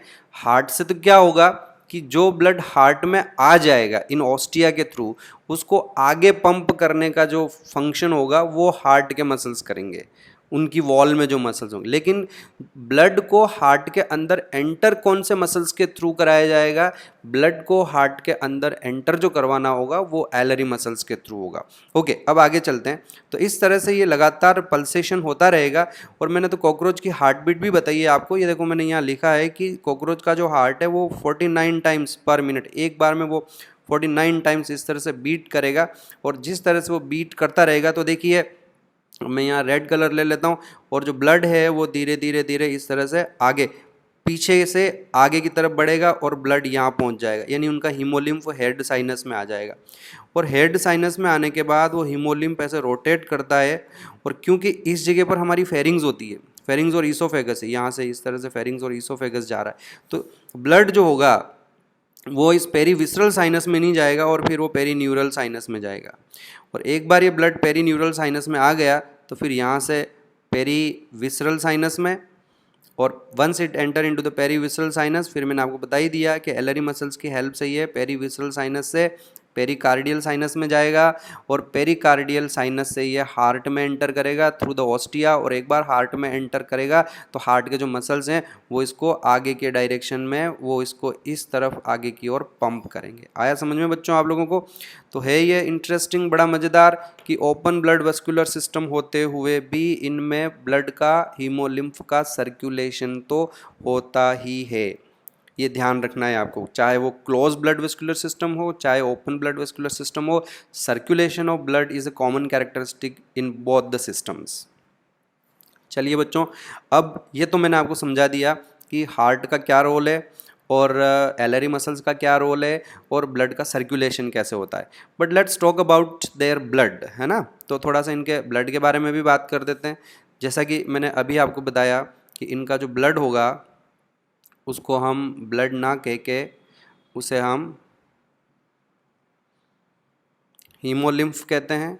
और ये जो हीमोलिम्फ है इसको हम इसमें दो पार्ट हो जाएगा। एक तो उसका प्लाज्मा जो कि उसका लिक्विड पार्ट होगा, करेक्ट, और एक उसके अंदर पाई जाने वाली सेल्स। और इसमें जो सेल्स होती है उन्हें हम हीमोसाइट्स कहते हैं क्योंकि वो हीमोलिम्फ में होती है। और बेसिकली ये फेगोसाइटिक सेल्स है, जैसा कि मैंने आपको एनिलिडा में, अर्थवर्म में भी पढ़ाया था। एनिलिडा के ब्लड में मैंने आपको बताया कि उनके ब्लड में जो प्लाज्मा होता है वो रेड कलर का होता है because they have haemoglobin dissolved in their plasma. उनके पास आरबीसीज नहीं थी और उनके पास कुछ अमीबोसाइट्स डेफिनेटली होते हैं जो कि मैंने बताया आपको कि you can compare them with WBCs because they have got immune function, they kills bacteria, viruses, antigen etcetera. यहाँ पर आपको ध्यान रखना है कि जो हीमोलिम्फ होगा वो बिल्कुल कलरलेस होगा। इनमें क्या है कि कोई रेस्पिरेटरी पिगमेंट, हीमोग्लोबिन, इरिथ्रोक्रोरिन या व्हाटएवर, क्लोरोक्रोरिन कुछ भी नहीं होता है, कलरलेस है। ध्यान रखना है आपको, no respiratory pigment, no respiratory pigment होता ही नहीं इनमें। क्यों नहीं होता respiratory pigment? Because their haemolymph do not play any role in transportation of gases. वो सिर्फ न्यूट्रिएंट्स का ट्रांसपोर्टेशन करेगा हीमोलिम्फ, और वो वेस्ट मटेरियल का ट्रांसपोर्टेशन करेगा, लेकिन वो गैसेस कार्बन डाइऑक्साइड और ऑक्सीजन का ट्रांसपोर्टेशन नहीं करेगा। मैं थोड़ी देर बाद आपको बताऊंगा कि इनमें एक बड़ा ही मज़ेदार है, इनमें ऑक्सीजन जो है डायरेक्टली सेल्स तक पहुंचेगी और सेल्स से कार्बन डाइऑक्साइड सीधी बॉडी से बाहर निकल जाएगी। दे have got a very interesting system, tracheal tubes होती हैं उनमें, उनके बारे में हम थोड़ी देर में बात करेंगे। अभी आपको ये ध्यान रखना है कि इनका जो ब्लड हीमोलिम्फ है वो कलरलेस है, उसमें रेस्पिरेटरी पिगमेंट नहीं है क्योंकि their blood do not play any role in transportation of gases. अगर गैसेस का ट्रांसपोर्टेशन करना होगा तो फिर गैस से बाइंड होने के लिए, ऑक्सीजन से बाइंड होने के लिए हमें किसी रेस्पिरेटरी पिगमेंट की ज़रूरत पड़ती है। जैसा कि ह्यूमंस में हीमोग्लोबिन होता है, अर्थवर्म में भी इरिथ्रोक्रोरिन या क्लोरोक्रोरिन इस तरह से होगा। इनमें पर्टिकुलरली कॉकरोच में नहीं है। हाँ, कुछ दूसरे जो पानी में रहने वाले आर्थ्रोपोड्स होते हैं, क्रस्टेशियंस जो होते हैं, उनमें भले ही ऑक्सीजन के ट्रांसपोर्टेशन के लिए एक पिगमेंट होता है, लेकिन हम उसे हीमोसाइनिन कहते हैं, वो ब्लू कलर का होता है। It is called haemocyanin. मैं पढ़ूंगा आपको वो तो, आर्थ्रोपोडा जब पढ़ूंगा उस समय हम उसके बारे में डिस्कस करेंगे। एनीवे, तो अभी मैंने आपको क्या बताया? अभी मैंने आपको ये बताया कि देयर ब्लड, जिसे हम हीमोलिम्फ कहते हैं, हैज़ गॉट टू कंपोनेंट। एक कंपोनेंट उसमें प्लाज्मा है जो उसका लिक्विड पार्ट हो जाएगा, दूसरा कंपोनेंट उसका हीमोसाइट्स है। और वो जो हीमोसाइट्स होती है वो बेसिकली फेगोसाइट्स होती है और दे हैव गॉट, अगेन जैसा कि आपको ध्यान रखना है, इम्यून फंक्शन उनका रहेगा। इसके अलावा मैंने आपको एक बात और बताई कि इनका जो हीमोलिम्फ होता है उसमें कुछ फैट बॉडीज़ भी होती है। वो जो फैट बॉडीज़ होगी, आपको ध्यान रखना है कि उनमें जो मेन सेल्स होती है वो ट्रोफोसाइट्स होती है फैट बॉडीज़ में। और ये जो ट्रोफोसाइट्स होती है ये ग्लाइकोजन और इवन जो फैट होता है, लिपिड होता है, उसका स्टोरेज करती है। और इसके अलावा उसमें एक और स्पेशल टाइप की सेल होती है फैट बॉडीज़ में, जिन्हें हम यूरेट सेल्स कहते हैं। ये यूरिक एसिड बनाती है, यूरिक एसिड फॉर्मेशन और इवन यूरिक एसिड को वो स्टोर भी करती है, स्टोरेज। खैर, फैट बॉडीज़ को वैसे मैं एक इंटरेस्टिंग बात और बता देता हूँ कि हमारा जो लीवर है ह्यूमंस में और दूसरे वर्टिब्रेट्स में, वो भी लीवर जो है ग्लाइकोजन का स्टोरेज करता है, और कॉकरोच में इस ग्लाइकोजन का स्टोरेज करने का काम जो होता है वो फैट बॉडीज़ करती है।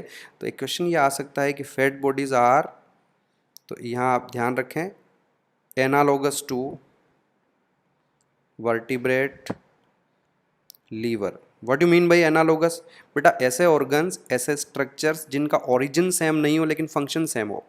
We can not compare our liver structures की, अगर so far structure and origin is concerned, our liver and fat bodies can not be compare, but so far functions are concerned, जो काम हमारा liver कर रहा है वही काम फैट बॉडीज भी कर रही है, इसलिए we call them analogous to vertebrate liver. ऐसे ऑर्गन्स, ऐसे structures which have common function but different structure and origin, तो ऐसे ऑर्गन्स को हम एनालोगस कहेंगे। ये और जब भी कभी ज़रूरत पड़ेगी मैं आपको एनालोगस, होमोलोगस के बारे में और बताऊंगा, डिटेल में पढ़ेंगे जब हम इवोल्यूशन पढ़ेंगे तो इनके बारे में भी बात करेंगे।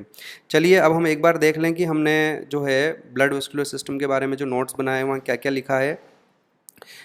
ब्लड वेस्कुलर सिस्टम, पहला point, open type of blood vascular system is present. क्योंकि ओपन टाइप है तो इसमें blood vessels are poorly developed नहीं होते हैं। एक मेन ब्लड वेसल देखा है हमने आगे की तरफ, एंटीरियर एओर्टा, बाकी कोई ब्लड वेसल्स नहीं देखे हैं हमने।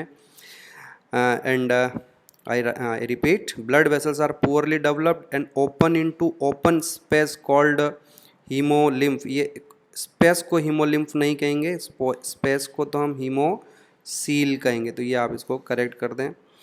Visceral organs bath in blood या हीमोलिम्फ, अंदर जितने भी ऑर्गन्स हैं दे लिटरली, जैसा कि मैंने आपको बताया, they remain suspended, they remain submerge, डूबे रहते हैं उसमें, है ना, दे बाथ इन ब्लड या हीमोलिम्फ। अब बात करते हैं हम हीमोलिम्फ। हीमोलिम्फ जैसा कि मैंने बताया उसके दो कंपोनेंट हैं, एक प्लाज्मा जो कि कलरलेस, उसका कौन सा पार्ट हो गया, लिक्विड पार्ट हो गया, और दूसरा उसमें कुछ सेल्स होती है जिनको हम हीमोसाइट्स कहते हैं, और मैंने आपको बता दिया कि फेगोसाइटिक सेल्स हैं। कौन, क्या फंक्शन होता है इनका, तो they have got immune function. देखिए बच्चों, जो मैंने पॉइंट डिस्कस किए थे, haemolymph do not play any role in gaseous transportation and therefore it lack respiratory pigment. फिर मैंने यहाँ आपको फैट बॉडीज़ के बारे में भी बता दिया कि fat bodies, a white tissue present in haemolymph, a white tissue present in hemolymph, it consists of, तो मैंने बता दिया आपको, एक तो इसमें यूरेट सेल्स होती है which produce and store uric acid, और एक इसमें मैंने आपको ट्रोफोसाइट्स बताई है विच स्टोर फैट एंड ग्लाइकोजन, और ये मैंने नीचे लिख भी दिया है यहाँ पे, देखिए, the fat bodies are analogous to vertebrate liver. इसके अलावा फैट बॉडीज़ में दो सेल्स और होती है, ओइनोसाइट्स एंड मायोसिटोसाइट्स। इनके बारे में मैं 101% आपको गारंटी देता हूँ कि एग्ज़ाम में कभी क्वेश्चन नहीं आएगा, कोई इनका आपको इनके बारे में अभी जाना नहीं है। इनमें से कुछ सेल्स सिम्बायोटिक बैक्टीरिया का स्टोरेज करती है, that is but beyond your scope, आपसे इनके बारे में क्वेश्चंस नहीं पूछा जाएगा। तो ये मैंने आपको हीमोलिम्फ के बारे में बताया। और एक बड़ा ही इम्पोर्टेंट क्वेश्चन जो मैंने यहाँ नोट नहीं डाला है, आपको याद रखना है, यहाँ मैं लिख रहा हूँ, द हीमोलिम्फ ऑफ इंसेक्ट, भूलना नहीं है ये आपको, द हीमोलिम्फ ऑफ इंसेक्ट्स, और किसी को बताना भी नहीं है, बस ये बात अपने तक ही रखना, बड़ा ही इंपॉर्टेंट क्वेश्चन है ये। The haemolymph of insects contain और डाइसैकेराइड, डाइसैकेराइड का मतलब एक तरह की शुगर, कार्बोहाइड्रेट बच्चों है, और डाइसैकेराइड कॉल्ड, अब ये हमारे लिए सस्पेंस है, क्या करूं मैं, बता दूं या छोड़ दूं? चलो मैं ऐसा करता हूं कि यह आप लोगों के लिए छोड़ देता हूं। फाइंड आउट कि the haemolymph of insect contain which sugar, ये बड़ा ही जो है एक इंटरेस्टिंग क्वेश्चन है। ये सिर्फ और सिर्फ पिक्यूलियर ऐसी शुगर है, ये एक तरह की जो सिर्फ इंसेक्ट्स में ही मिलती है, एनिमल किंगडम में और किसी दूसरे के पास ये जो शुगर है नहीं मिलती है। और जैसे मैं आपको बताऊं कि थोड़ी सी मीठी होती है, तो कभी आपको यूँ लगे यार भूख लग रही है और कुछ थोड़ा सा क्रंची कुछ ऐसा हो जाए खाने के लिए, तो ढूंढिए कहीं घर में या कहीं बाहर आपको कोई कॉकरोच मिल जाए, बहुत खाते हैं लोग कॉकरोच को, चाइना तो पर्टिकुलरली कॉकरोच पर ही जिंदा है। तो आप ईट ए कॉकरोच, बाइट करो उसको, अच्छे से चबाओ। तो जैसे ही आप कॉकरोच को चबाओगे मुंह में, तो उसका जो हीमोलिम्फ है वो आपके मुंह में आ जाएगा। सबसे पहले फट के वो बर्स्ट होगा और सारा हीमोलिम्फ आपके मुंह में आ जाएगा और आपको मीठा मीठा लगेगा वो haemolymph. The reason of sweetness of that haemolymph, क्या करूँ, चलो मैं बता ही देता हूँ। They have got a very important sugar called trehalose. ये याद रखना है आपको कि ये जो शुगर है trehalose, TREHALOSE, trehalose is a disaccharide, है ना, दो मोनोसेकेराइड। अब डाइसेकेराइड क्या होते हैं तो बायोमोलिक्यूल पढ़ूंगा जब बताऊंगा आपको। लेकिन ये एक तरह की शुगर है जो उनके उसमें हीमोलिम्फ में मिलती है। आपको ये इंटरेस्टिंग पॉइंट याद रखना है। वैसे अब कॉकरोच तो खाओगे नहीं आप, लेकिन फिर भी मैं आपको एक बात बताऊं कि हमारे यहाँ जब बसंत ऋतु आती है ना, विंटर्स के बाद, और फिर आपको पता होगा कि हमारे विंटर्स के एंड में हमारे सरसों में येलो कलर की फ्लावरिंग शुरू हो जाती है, सरसों के पीले पीले खेत दिखाई देने लगते हैं। और यही वो टाइम होता है जब हवा में एक छोटे छोटे से ब्लैक कलर के मॉस्किटोज, जैसे हमको लगता है कि कुछ मच्छर उड़ रहे हैं, वी कॉल देम मच्छर मॉस्किटोज, पर वो बेसिकली मच्छर नहीं होते, वो छोटे छोटे इंसेक्ट्स होते हैं जिनको हम एफिड्स कहते हैं। एफिड्स, मोइला, अपने जो लोकल लैंग्वेज है उसमें उसको मोइला कहते हैं, मोइला। तो आप कभी यूँ स्कूटर पे, अपनी गाड़ी पे, एक्टिवा वगैरह पे कहीं जा रहे हैं और अपने फ्रेंड से बात करते हुए जा रहे हैं, और हवा में वो जो है इंसेक्ट जो होते हैं एफिड्स, वो आपके मुंह में आ ही जाएंगे कभी कभार। तो लाइफ में एक आध बार तो आया ही होगा और बातों बातों में वो क्रश भी हो जाएगा। तो याद करना, अब की बार जब वो एफिड आपके मुंह में क्रश हो जाए, चबा लो आप उसको, तो हल्का सा उसका टेस्ट स्वीट आएगा। And that sweet taste of that aphid, क्योंकि वो भी तो इंसेक्ट है, उसमें भी तो हीमोलिम्फ होगा, तो उसमें जो शुगर होती है वो ट्री हेलो शुगर है, और उसी की वजह से वो आपको मीठे मीठे लगते हैं। चलिए बच्चों, ये और मैंने एंड में लिख दिया, fat bodies are analogous to vertebrate liver. Then come to the point about their heart. Heart कैसा है इनका, इलोंगेटेड मस्कुलर ट्यूब है, मिड डोर्सल उसकी लोकेशन है, divided into 30 funnel shaped chambers with ostia, हर चैम्बर में साइड में 2 opening है, ऑस्टिया। आपको रीज़न समझ में आया, ऑस्टिया का क्या फंक्शन है, कि वो जो पेरी कार्डियल साइनस से हीमोलिम्फ है वो हार्ट में एंटर किसके थ्रू करेगा, ऑस्टिया के थ्रू करेगा। कॉकरोच की heart beat 49 times per minute. मैं गारंटी देता हूँ कि अगर ये क्वेश्चन आ जाए तो आपका ही सही होगा और किसी दूसरे का ये क्वेश्चन सही नहीं होगा। Then come to the alary muscles. ये ध्यान रखना है 12 पेयर्स होते हैं, हार्ट में चैम्बर 13 पेयर्स हैं, लेकिन एलरी मसल 12 पेयर्स है। कहाँ कहाँ अटैच्ड हैं, attached with dorsal diaphragm and tergites, also attached with heart. Their contraction help in circulation of haemolymph, that is enough. इतना आप पढ़ लोगे और इतना आप याद रख लोगे तो इसके ही ब्लड वेस्कुलर सिस्टम से कोई क्वेश्चन आप गलत नहीं करोगे। चलो, ये मैंने बहुत ही घटिया हैंड राइटिंग में ये नोट्स बना लिए हैं, पर मैंने, और ये इनका डायग्राम हो गया, आपको समझ में आ ही गया होगा। ये देख लीजिए, आप पूरा एक्सप्लेन किया। Now come to the next part and that is about the respiratory system in cockroach. तो रेस्पिरेटरी सिस्टम को डिस्कस कर लें अब हम। बड़ा ही मज़ेदार इसका रेस्पिरेटरी सिस्टम है। मैं आपको यहाँ से शुरुआत करता हूँ, इस डायग्राम से बताता हूँ। देखो, ये हमारे पास डायग्राम नंबर ए है, यहाँ से मैं इसकी शुरुआत करता हूँ।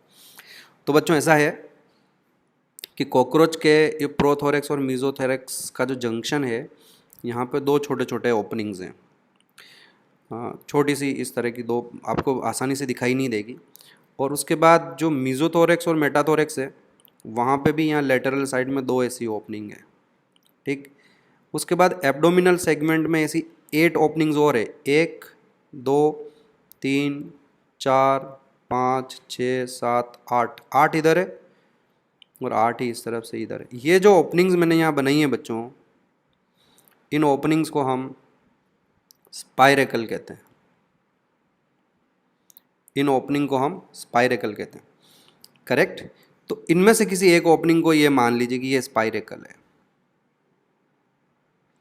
ये ऊपर उसकी टर्गाइट हो गई, तो एक्चुअली ये टर्गाइट के बिल्कुल लेटरल साइड्स में जाके खुल रहे हैं, तो ये एक ओपनिंग हो गई, स्पाइरेकल्स। यहाँ इन स्पाइरेकल्स के यहाँ पर छोटे छोटे इस तरह के हेयर्स भी होते हैं बच्चों, ये इस तरह के छोटे छोटे हेयर्स होते हैं, ब्रिस्टल्स होते हैं बेसिकली। हेयर्स हमारे जैसे हेयर्स मत समझ लेना बच्चों, है ना, हेयर लाइक स्ट्रक्चर है, हेयर्स नहीं। Hairs are the characteristic feature of mammals only. Hair सिर्फ मैमल में मिलेंगे। कभी कभी बर्ड्स में भी बोल देते हैं कि उनकी आँख के वहाँ हेयर्स है, या हेयर्स कभी हो ही नहीं सकते किसी दूसरे एनिमल में। Hairs are peculiar characteristic of mammals. तो यहाँ पर ये कुछ ऐसे हेयर्स होते हैं, हेयर लाइक स्ट्रक्चर्स होते हैं, जिनको हम ब्रिस्टल्स कहते हैं, ब्रिस्टल्स। और यहाँ पे कुछ मसल्स भी हैं, स्फिंक्टर मसल्स। तो मैं ग्रीन कलर ले लेता हूँ और यहाँ मैं बता देता हूँ कि यहाँ पे कुछ मसल्स भी होते हैं। बेसिकली वो स्फिंक्टर का काम करते हैं, यानी कि ये जो स्पाइरेकल्स हैं इसकी ओपनिंग को कंट्रोल किया जा सकता है, ज़रूरत पड़ने पर इनको खोला जा सकता है, ज़रूरत पड़ने पर इनको बंद किया जा सकता है। तो इम्पोर्टेंट कैरेक्टर है, ध्यान रखना।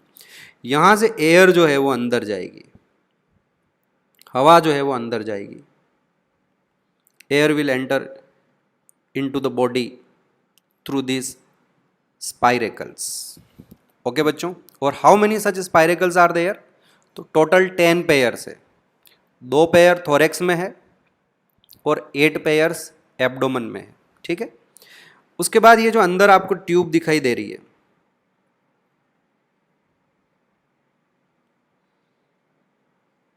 ये जो आपको ट्यूब दिखाई दे रही है, इस ट्यूब को हम ट्रेकिया कहते हैं। इस ट्यूब को हम ट्रेकिया कहते हैं। और ये ट्रेकिया आगे जाने के बाद छोटी छोटी ब्रांचेस में डिवाइड हो रही है, तो इनको हम ट्रेकियल ट्यूब्स कहते हैं। ट्रेकियल ट्यूब्स कहते हैं। एक चीज़ आपको ध्यान से और रखनी है, बता देता हूँ मैं, कि इनकी जो अंदर की लाइनिंग है, ये जो अंदर की लाइनिंग है वहाँ पर काइटिन की लेयर होती है बच्चों। तो काइटिन की लेयर होने से ये थोड़ी हार्ड हो जाती है, इनको स्ट्रेंथ मिल जाती है, ठीक है। न सिर्फ इनमें ये काइटिन की ऐसी लेयर है, but at regular interval chitin की बनी हुई इस तरह की रिंग्स होती है वहाँ पर, और इन रिंग्स को हम क्यूटिकुलर रिंग्स कहते हैं। और इन रिंग्स की वजह से जो स्ट्रेंथ है वो और इंक्रीज हो जाती है बच्चों। काइटिन की बनी हुई क्यूटिकुलर रिंग्स है। अच्छा, इस डायग्राम को मैं थोड़ा छोटा कर रहा हूँ एक बार, और आपसे एक जानना चाह रहा हूँ कि ये जो पूरा स्पेस है, ये जो पूरा हमारा स्पेस है यहाँ पर, चलो मैं येलो कलर से बताऊँ, ये जो पूरा स्पेस है, कैन यू टेल मी कि ये स्पेस कौन सा है? तो आपको ध्यान रखना है कि ये जो स्पेस है ये इसकी हीमोसील है ना। और इसमें क्या भरा हुआ है? तो इसमें हीमोलिम्फ भरा हुआ है। तो ये जो मैंने आपको ट्यूब बनाई है ना, ट्रेकिया या tracheal tubes, what is the location of these tubes? तो these tubes are present in their haemocoel, है ना। और आपको ये भी ध्यान रखना है कि कॉकरोच के जितने भी ऑर्गन्स हैं, सारे टिश्यूज़ हैं, they are also present in this same haemocoel. ठीक बच्चों, वापस यहाँ इस जगह पर आ जाता हूँ मैं।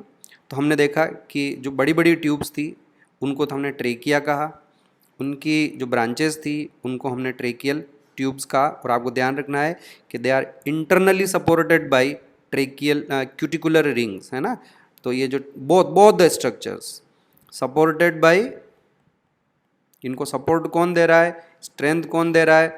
Cuticular ring supported by. और ये क्वेश्चन आया हुआ है, क्वेश्चन ये पूछा गया था कि what is the similarity between our trachea and cockroach trachea. तो कोई सिमिलरिटी नहीं हो सकती बच्चों वैसे तो, पर एक सिमिलरिटी है कि हमारे ट्रेकिया में कार्टिलेजिनस रिंग्स होती है। अगर आपको पता है तो बहुत अच्छी बात, नहीं पता है तो आगे आने वाले रेस्पिरेटरी सिस्टम में मैं आपको पढ़ाऊंगा कि हमारा जो ट्रेकिया होता है और हमारे जो ब्रोंकाई होते हैं उनके अंदर कार्टिलेज की रिंग्स होती है। कंप्लीट रिंग्स नहीं होती, वो सी शेप रिंग्स होती है, जिससे वो कोलैप्स होने से बच जाती है, उनको वो कोलैप्स नहीं होती है। सिमिलरली जो कॉकरोच है इसकी जो ट्रेकिया है उनमें भी रिंग्स होती है, but these rings are made up of chitin, cuticle होती है वो, काइटिन की बनी हुई रिंग्स है। तो एकमात्र ये सिमिलरिटी है कि both have supportive rings. I repeat, both have supportive rings. Otherwise हम अपने आप को कॉकरोच से कंपेयर करा के अपने आप की इंसल्ट नहीं कराएंगे। We are mammals, most advance animals, और एडवांस तो आर्थ्रोपोड्स भी हैं वैसे तो बच्चों, लेकिन we will not compare ourselves with the cockroach, shameful. तो एनीवे आगे बढ़ते हैं। और ये देखें कि जो हमारे पास ट्रेकिया है वो डिवाइड होकर ट्रेकियल ट्यूब्स में ब्रांचिंग हो जाती है, और ये जो ट्रेकियल ट्यूब है एंड में जाके फर्दर इसकी ब्रांचिंग होती है। तो यहाँ से देखिए बच्चों आप, ये जो इसकी ब्रांचेस दिखाई दे रही, ये 1 2 और 3 ब्रांचेस बने, these are very fine branches. यहाँ डायग्राम में बहुत मोटी दिखाई दे रही है आपको, but these are very fine branches, और इन फाइन ब्रांचेस को हम ट्रेकियोल्स कहते हैं। Trachea, tracheal tubes, and then we call them ट्रेकियोल्स।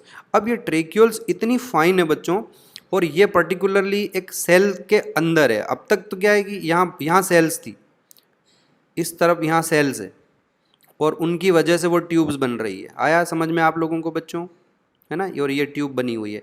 लेकिन इस हिस्से को अगर आप देखते हो तो इस हिस्से में आपको क्या दिख रहा है कि ये जो ऑरेंज कलर की मैंने बनाई है ये एक सेल है बच्चों, ये पूरी एक सेल है।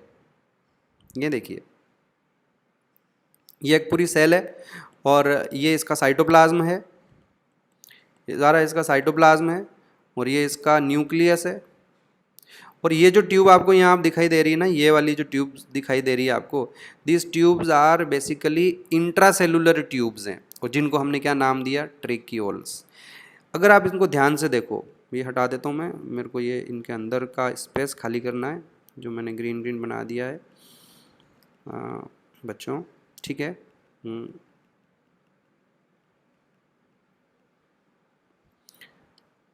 वेट, ये देखिए, इसको हटा देता हूँ, इसको हटा देता हूँ, इसको हटा देता हूँ, ओके गुड।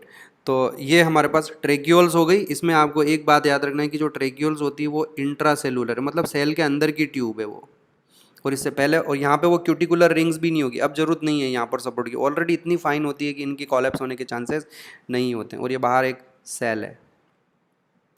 वेल आपने एक चीज़ देखा बच्चों कि ये हमारा नीचे जो पर्पल कलर वाला ये जो पार्ट है ये क्या है, तो ये आपके बेटा टिश्यू आ गया, अब ये आपकी सेल्स आ गई, बॉडी के ऑर्गन्स हैं। मैंने आपको बताया ना आपको कि जितने भी कॉकरोच के ऑर्गन्स हैं, जितने भी टिश्यूज़ हैं, जितने भी स्ट्रक्चर्स हैं, वो सारे हीमोलिम्फ में प्रेजेंट रहते हैं। तो इसी हीमोलिम्फ में, अब इस डायग्राम को ब्रॉडली देखो वापस आप, ये देखो आप कि ऐसे उस हीमोलिम्फ में कई सारे ऑर्गन्स होंगे। ये जो ट्यूब्स है फाइनली यहाँ तक पहुँचेगी, और बाहर से जो ऑक्सीजन होगी वो यहाँ पहुँच जाएगी। तो यहाँ बाहर से इसमें ऑक्सीजन आई है, ये यहाँ मैं ऑक्सीजन लिख देता हूँ, और हवा आई है, खाली ऑक्सीजन तो नहीं आती, हवा आएगी और उसके साथ ऑक्सीजन भी आएगी, और आप देखिए कि ये यहाँ तक जो है ऑक्सीजन पहुँच गई है। यहाँ पर एक लिक्विड भरा रहता है, इस जगह पर एक सेलुलर फ्लूइड भरा रहता है जो बाहर, ये जैसे ये बाहर वाला फ्लूइड है ना बच्चों, ऐसा ही फ्लूइड ये यहाँ पे भरा हुआ है, करेक्ट। तो ऑक्सीजन जो है वो यहाँ डिज़ोल्व हो जाएगी, यहाँ इसमें डिज़ोल्व, इसको थोड़ा और बड़ा करते हैं हम, इससे नहीं ज़्यादा कर सकते हैं। तो ऑक्सीजन जो है इस वाले फ्लूइड में डिज़ोल्व हो जाएगी, इस वाले फ्लूइड में ऑक्सीजन, यहाँ पे जो फ्लूइड भरा हुआ है उस फ्लूइड में डिज़ोल्व हो जाएगी, और डिज़ोल्व होने के बाद वो जो ऑक्सीजन है वो यहाँ पहुँच जाएगी। हर सेल के पास देखो आप, डायरेक्ट डिलीवरी हो रही है ऑक्सीजन की, हर सेल को डायरेक्ट डिलीवरी हो रही है ऑक्सीजन। तो फिर हमें ऑक्सीजन के ट्रांसपोर्टेशन करने के लिए और किसी लिक्विड की ज़रूरत नहीं हो रही है। जो ऑक्सीजन है, एटमॉस्फेरिक एयर जो है वो डायरेक्टली सेल्स तक पहुंच रही है, और यहाँ जो कार्बन डाइऑक्साइड बनेगी वो इसमें चली जाएगी, यहाँ चली जाएगी, और फिर वो बाहर की ओर निकल जाएगी। आया समझ में आपको कार्बन डाइऑक्साइड। और ये यहाँ जो गैसेस एक्सचेंज हो रहा है, this exchange is by means of diffusion. तो बाहर से ऑक्सीजन अंदर की तरफ आ जाएगी, क्योंकि अंदर ऑक्सीजन की कंसंट्रेशन लो है और अंदर कार्बन डाइऑक्साइड का प्रोडक्शन हो रहा है, तो CO2 की कंसंट्रेशन ज़्यादा है, तो CO2 सेल्स से ट्रेकियोल्स में चली जाएगी, और ऑक्सीजन ट्रेकियोल्स से डिफ्यूज़ होकर सेल्स में आ जाएगी। इज दैट क्लियर बच्चों? तो ये आपको समझ में आ गया कि इनका किस तरह से रेस्पिरेटरी सिस्टम जो है वर्क करता है। बाहर से ऑक्सीजन एयर सबसे पहले स्पाइरेकल्स के थ्रू ट्रेकिया में जाएगी, और ट्रेकिया से फिर वो ट्रेकियल ट्यूब्स में, फिर वहाँ से वो फाइन ब्रांचेस एंड में जो है ट्रेकियोल्स, और ट्रेकियोल्स के वहाँ से वो डायरेक्ट सेल में जाएगी। पर यहाँ एक चीज़ ध्यान रखना बच्चों, मैंने पहले भी समझाया, एनीलिडा के टाइम पर भी समझाया, सेल के अंदर ऑक्सीजन गैसियस फॉर्म में नहीं जाएगी, उसका पहले डिजोल्व होना जरूरी है। एंड दैट इज़ वाई मैं आपको बता रहा हूँ कि ये जो हमारी जो ट्रेकियोल्स हैं, इनमें यहाँ पे एक लिक्विड भरा रहेगा, ठीक है, और ये हमारी सेल्स हो गई, ठीक है। और ये लिक्विड यहाँ पर भी है। बाहर से जो ऑक्सीजन आई वो पहले यहाँ डिज़ोल्व हो जाएगी और फिर डिफ्यूजन से सेल में चली जाएगी। यहाँ से जो कार्बन डाइऑक्साइड बनेगी सेल से वो डिज़ोल्व होके डिफ्यूज़ होके पहले यहाँ आ जाएगी और फिर यहाँ से वो CO2 गैसियस फॉर्म में आ जाएगी। तो जहाँ एक्सचेंज हो रहा है एग्जैक्टली गैसेस का, वो तो अगेन जो है लिक्विड स्टेट में ही हो रहा है। डिज़ोल्व होने के बाद ही वो डिफ्यूजन होगा सेल्स में, ठीक है। अच्छा, एक क्वेश्चन आता है, what happens if we coat the cockroach with the wax, या वैक्स ले लें या कोई इस तरह का मटेरियल, ऑयली मटेरियल ले लेते हैं, तो उससे अगर हम कॉकरोच की कोटिंग कर दें, है ना, हम विंटर में एक वैसलीन लगाते हैं हमारी स्किन के ऊपर, अगर कॉकरोच के ऊपर वैसलीन लगा दोगे तो क्या होगा। तो देखो, जैसे ही आपने कॉकरोच के ऊपर वैक्स या वैसलीन लगाया, इसके जो स्पाइरेकल्स हैं वो बंद हो जाएंगे, और जब इसके स्पाइरेकल्स बंद हो जाएंगे तो ऐसे में हवा अंदर नहीं जा पाएगी और उससे कॉकरोच की डेथ हो जाएगी। तो बच्चों, ये रहा इनका रेस्पिरेटरी सिस्टम। मेरे पास एक डायग्राम और है।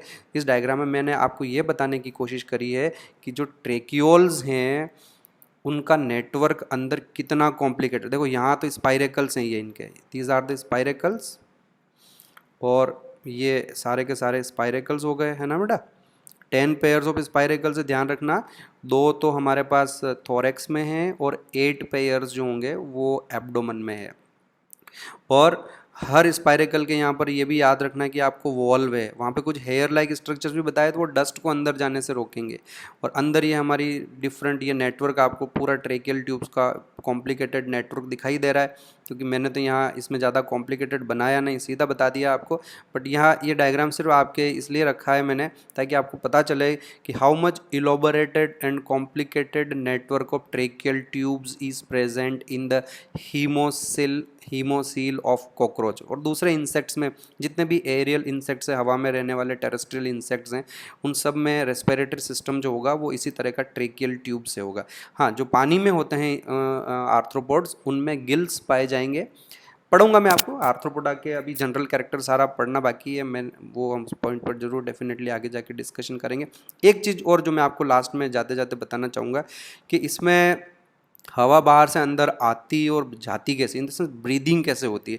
तो उसके लिए मैं आपको यहाँ बताऊँ, एक छोटा सा डायग्राम बना लेते हैं। लेट्स, ज़्यादा टाइम नहीं लेता हूँ मैं आपका, मुझे पता है आप मेरे को झेलते हो बड़ी मुश्किल से, कैसे झेलते होंगे, I am sorry for that. अब क्या करूँ बच्चों, लेकिन अब देखिए कि ये मैंने यहाँ पे इस तरह से एक कॉकरोच बना रहा हूँ, ठीक है बच्चों। आपको तो पता ही है यहाँ पे ये स्पाइरेकल्स हैं और अंदर ये ट्रेकियल ट्यूब्स वगैरह, ये पूरा एक complicated network. Apart from that हमको एक चीज़ ध्यान रखनी है कि कॉकरोच की इस हीमोसील में यहाँ नीचे से लेकर ऊपर तक कुछ मसल्स होते हैं, जो ऊपर टर्गम से जुड़े रहते हैं और नीचे स्टर्नम से जुड़े रहते हैं। टर्गोस्टर्नल मसल्स कहते हैं इनको, टर्गोस्टर्नल मसल्स कहते हैं। क्या कहते हैं, लिख देता हूँ मैं नाम, टर्गो स्टर्नल मसल्स कहते हैं। अब जरा सोचिए कि अगर इन मसल्स में कॉन्ट्रैक्शन होगा तो क्या होगा। इट्स वेरी सिंपल कि अगर इन मसल्स में कॉन्ट्रैक्शन होगा तो ये जो बॉडी है ये इधर इस तरह से कंप्रेस होगी, ये इस तरह से कंप्रेस होगी, है ना, इधर से और इधर से ये दबेगी, यानी कि थोड़ी चपटी हो जाएगी, फ्लैट हो जाएगी, पिचकेगी वो, है ना। सिंपल सी लैंग्वेज में बताएं, क्योंकि ये मसल्स कॉन्ट्रैक्ट हो रहे हैं, ये वाले मसल कॉन्ट्रैक्ट हो रहे हैं, तो ये टर्गम और स्टर्नम को एक दूसरे के पास में लाएंगे। सिंपल सी बात, इनके कॉन्ट्रैक्ट होने से ये ऐसे इस तरह से कॉन्ट्रैक्ट होंगे तो ऊपर से टर्गम नीचे आएगी और नीचे से स्टर्नम ऊपर जाएगी, तो ये ऐसे कंप्रेस होगी, तो अंदर जो लिक्विड होगा, हीमोलिम्फ जो होगा, उस पर प्रेशर बढ़ेगा, और हीमोलिम्फ पर प्रेशर बढ़ेगा तो जो ट्रेकियल ट्यूब्स हैं उनके ऊपर प्रेशर बढ़ेगा, और जब ट्रेकियल ट्यूब्स पर प्रेशर बढ़ेगा तो वो ट्रेकियल ट्यूब्स नैरो हो जाएगी, वो पिचकने लगेगी, और उनके अंदर की जो हवा है उसके ऊपर प्रेशर पड़ेगा और वो हवा बाहर निकल जाएगी। आया समझ में आप लोगों को? That is the sequence. I repeat once again, क्या चीज़ है ये, टर्गोस्टर्नल मसल्स में कॉन्ट्रैक्शन होगा तो ऐसे में जो हीमोसील है, जो कैविटी है, उसका वॉल्यूम कम होगा। उसका वॉल्यूम कम होगा तो उसमें जो लिक्विड भरा हुआ है हीमोलिम्फ, उस पर प्रेशर पड़ेगा, और अगर हीमोलिम्फ पर प्रेशर पड़ेगा तो वो लिम्फ ट्रेकियल ट्यूब्स की वॉल पर प्रेशर डालेगा, और जब उनकी वॉल पर प्रेशर पड़ेगा तो वो वॉल जो है नैरो हो जाएगी, उनकी जो ल्यूमन है वो नैरो हो जाएगी, और उनकी ल्यूमन नैरो होगी तो उसमें अंदर जो एयर है उस पर प्रेशर पड़ेगा, और वो प्रेशर स्पाइरेकल से बाहर निकल जाएगी। आया समझ में आपको? और जैसे ही ये मसल्स रिलैक्स होंगे तो जो हीमोसील है वो वापस ब्रॉड हो जाएगी, उसका वॉल्यूम इंक्रीज हो जाएगा, और वहाँ पर प्रेशर कम हो जाएगा, और हमारी ट्रेकियल ट्यूब वापस एक्सपेंड हो जाएगी। जब ट्रेकियल ट्यूब एक्सपेंड होगी तो अंदर स्पेस बढ़ेगा और प्रेशर कम होगा, और बाहर की जो हवा होगी वो एकदम से ट्रेकियल ट्यूब्स के अंदर एंटर कर जाएगी। तो this is how we can say that the tergosternal muscles help in breathing, helps in breathing. तो बच्चों ये कॉकरोच का जो है रेस्पिरेटरी सिस्टम कंप्लीट होता है। और लेट्स सी कि हमने रेस्पिरेटरी सिस्टम में लिखा क्या है, क्वेश्चन कहाँ से आते हैं। ज़्यादा क्वेश्चन नहीं आते हैं, मैंने आपको कॉन्सेप्ट सारे समझा दिए, लेकिन ये आपको 5-6 लाइन्स याद रखनी है। Respiratory system consist of network of trachea and spiracles. Trachea divide into tracheal tubes which further divide into tracheoles.